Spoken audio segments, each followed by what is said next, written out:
Breaking news అనకాపల్లిలో ఘోర road ప్రమాదం జరిగింది. ముగ్గురు అక్కడికక్కడ ఈ ప్రమాదంలో చనిపోయారు. మరొకరికి తీవ్ర గాయాలయ్యాయి. గాయపడిన వారిని ఆసుపత్రికి తరలించారు. అదుపు తప్పి డివైడర్ను ఢీకొట్టి రోడ్డు అవతల లారీ కిందకు చొచ్చుకుని వెళ్ళింది ఓ కార్. నక్కపల్లి మండలం ఎదుర్లపాలెం జంక్షన్ దగ్గర ఈ ప్రమాదం చోటు చేసుకుంది. మృతులు విశాఖ జిల్లా గోపాలపట్నానికి చెందిన వారుగా గుర్తించారు. ప్రమాద దృశ్యాలను ఆర్టీవీ స్క్రీన్ పైన చూస్తున్నారు. కారు నుజ్జు అయిపోయింది.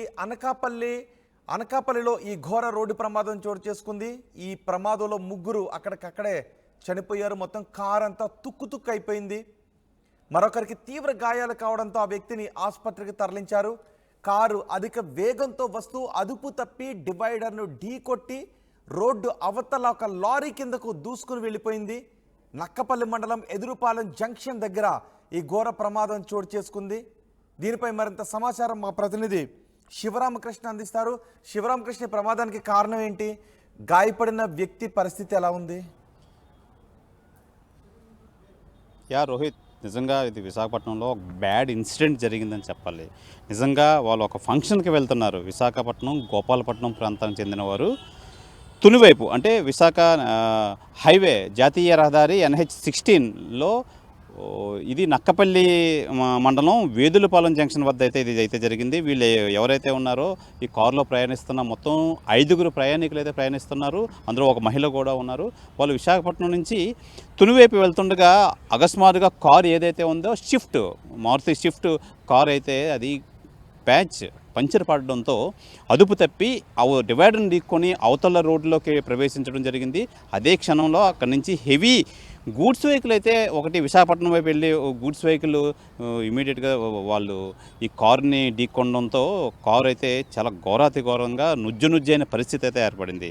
ఆ కారులో ఉన్న 5 డ్రైవరు తీవ్ర గాయాలయ్యాయి. ఇమీడియట్గా హాస్పిటల్కి అయితే తరలించారు. మిగతా ముగ్గురు స్పాట్లోనే మృతి చెందారు. నిజంగా ఇది బాధాకరమైన విషయం. అలాగే డ్రైవర్తో పాటు డ్రైవర్ పక్కన ఉన్న ఆయన కూడా వాళ్ళిద్దరికీ విషమంగా ఉండడంతో హుటాహుటిన నక్కపల్లి ప్రభుత్వ ఆసుపత్రికి అయితే తరలించారు. రోహిత్,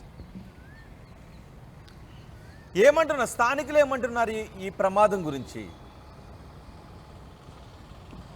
రోహిత్, ఏంటంటే ఇక్కడ ప్రధానంగా చూసుకోవాల్సింది ఏంటంటే విధి నిజంగా వీళ్ళ వైపు చిన్న చూపు చూసిందని చెప్పాలి. నిజంగా it's a totally bad luck. వాళ్ళు ప్రయాణిస్తున్న NH-16 ఓవర్ స్పీడ్ కూడా కాదు, నార్మల్ స్పీడ్లోనే వస్తున్న నేపథ్యంలో అయితే అది టైర్ ఏదైతే ఉందో అది బరస్ట్ అవడంతో ఈ కారు అదుపు తప్పి అవతల డివైడర్ని ఢీక్కొని అవతల వెళ్ళడంతో ఈ ఇన్సిడెంట్ అయితే జరిగింది అని చెప్పి చూసిన వాళ్ళందరూ చెప్పారు.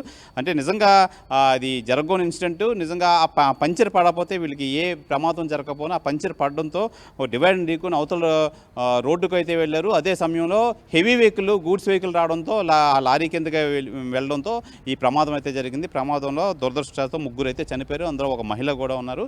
డ్రైవర్ పక్కన కూర్చున్న వాళ్ళిద్దరికి కొంచెం విషమంగా ఉండడంతో ప్రభుత్వ ఆసుపత్రికి వెంటనే స్థానికులకు అలౌ చేసుకొని ఇమీడియట్గా ప్రభుత్వ ఆసుపత్రికి తరలించారు. రోహిత్, రైట్ శివరామకృష్ణ. అనకాపల్లిలో ఘోర ప్రమాదం చోటు చేసుకుంది. ఈ ప్రమాదంలో 3 అక్కడికక్కడే చనిపోయారు. మరొకరు తీవ్ర గాయాల పాలవడంతో వారిని హాస్పిటల్కి తీసుకువెళ్లారు. కారు తుక్కు అయిపోయింది. ఈ ప్రమాదంలో కారు అదుపు తప్పి కార్ టైర్ పంక్చర్ కావడంతో అదుపు తప్పి డివైడర్ను ఢీకొట్టి రోడ్డు అవతల పక్కకు వెళ్ళి పడిపోయింది. అదే సమయంలో అటుగా వస్తున్న ఒక లారీని కారు ఢీ కొట్టడంతో కారు నుజ్జు అయిపోయింది.